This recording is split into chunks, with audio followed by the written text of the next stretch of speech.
Jump, I'm George Sedano in for Rachel Nichols, still joined by Brian Windhorst and Kendrick Perkins. All right, let's get to some comments made by Rockets general manager Rafael Stone. Stone is standing behind the trade he made, which sent James Harden to Brooklyn. The Rockets have been criticized for mostly acquiring draft picks in that deal, but Stone feels like he got a good haul. Let's take a listen.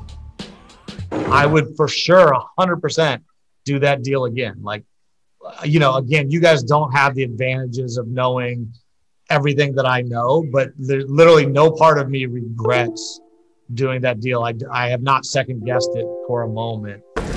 One of your colleagues texted me like the day after the trade, and they said that they would evaluate me in 2027, and I told them that was too early. They should do it in 2030.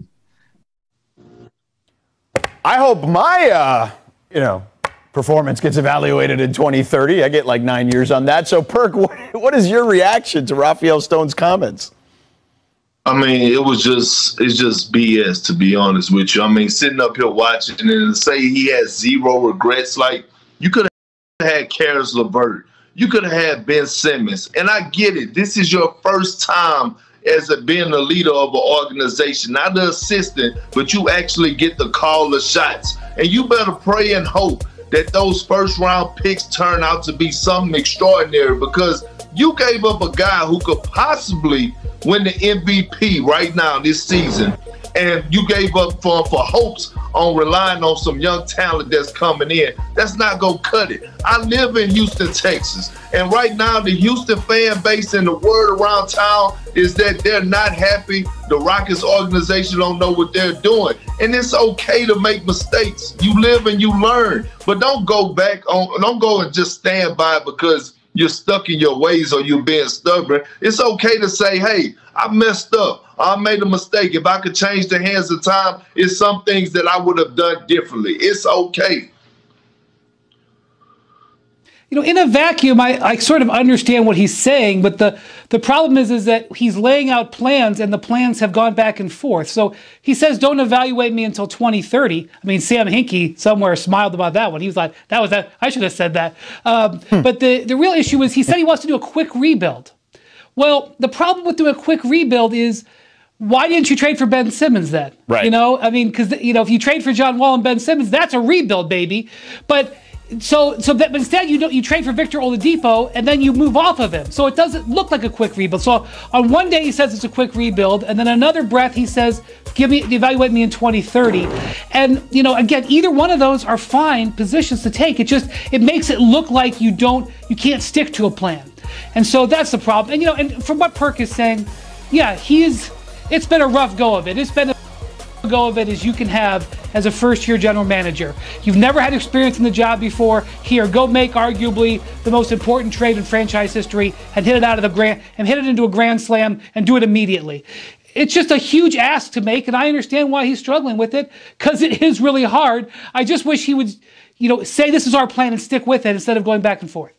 Brian, should they have stuck with Karis LeVert? Because the Ben Simmons, I guess, look, I would have taken Ben Simmons. I think Ben Simmons is an unbelievable player. I think Ben Simmons, gets way too much grief because of the shooting, but he's incredible really at everything else, and I think the other stuff will come along.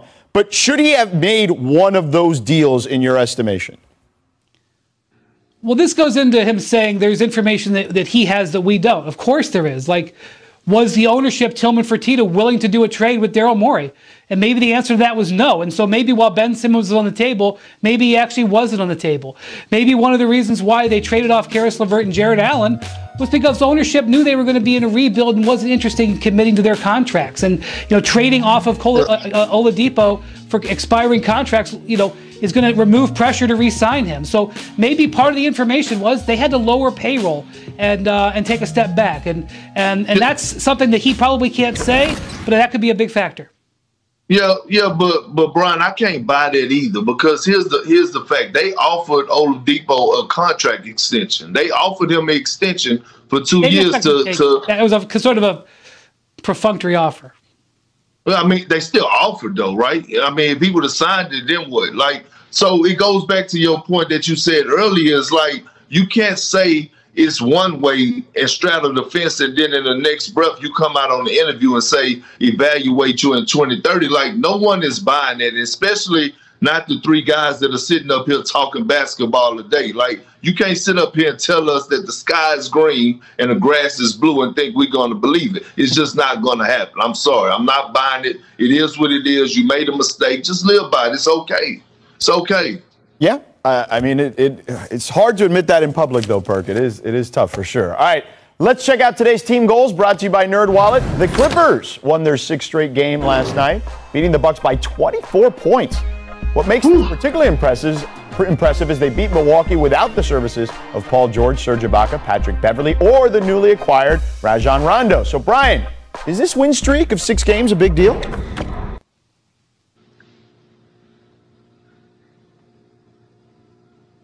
Brian, is this win streak a big deal? Oh, sorry. Yeah.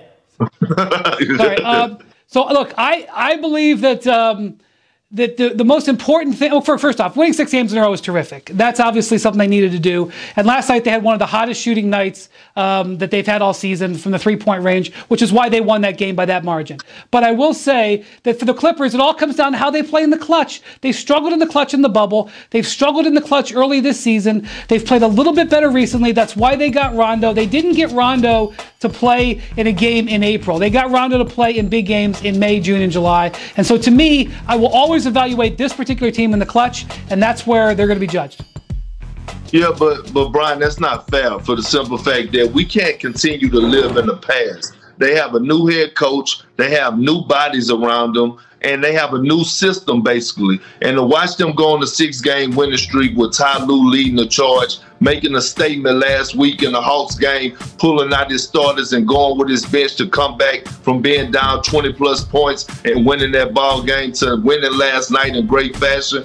You have to applaud the Clippers, because I was one of the guys that were real critical of the money that they gave Luke Kennard and said, you know what are they doing? He's not the missing piece. Well, in this 6-game winning streak, he has been balling. I think last night he finished with like 27 points and filled in for Paul George and did it in great fashion. So to me, this is a big deal, because I'm watching this team and guys are starting to be stars in their role. They're moving in the right direction. They're playing agenda-free basketball. And by the way, Kawhi Leonard last night almost notched a triple-double. I mean, he was affecting the game at all aspects of the game, rebounding, being a playmaker, and that's what you want to see. So Ty Lue is getting the best out of his older players, his vets, his stars, and he's getting the best out of their younger players like Man, who's coming in off the bench and actually giving them a spark. You guys remember a couple of weeks ago, before they had the 6-game win streak, I think they had a 5-8 stretch, and Paul George a number of times complained about lack of free throw attempts and things of that nature. Well, since then, they've attacked the paint a lot more in this 6-game winning streak. If you look at some of the numbers, they're up. They're 6 points per game better as far as points in the paint, and their free throw numbers are up during this stretch as well. And Perk, to me, I think that's a huge key. But I also want to ask you this, because you played for Ty Lue, and Brian, you covered him, certainly. But, you know, there's this notion, right, in Cleveland that at times he would hold some stuff back, right, for either later in the season or the postseason. How much of a factor do you think that is as we head closer to the postseason, Perk?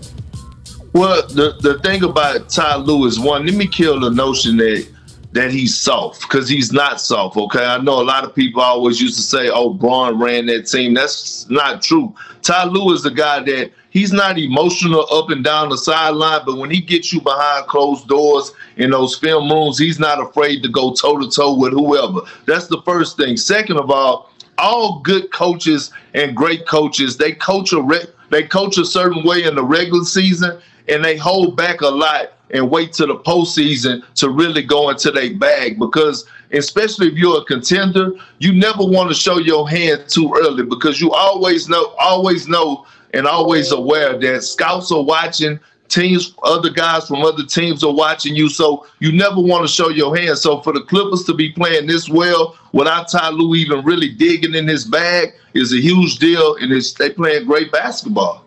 Yep, fair enough. All right, coming up, we'll revisit the controversial ending between UConn and Baylor's women's Elite 8 game last night here on ESPN. Perk is going to tell you what went wrong for the refs. But first, here's what the Jump recommends.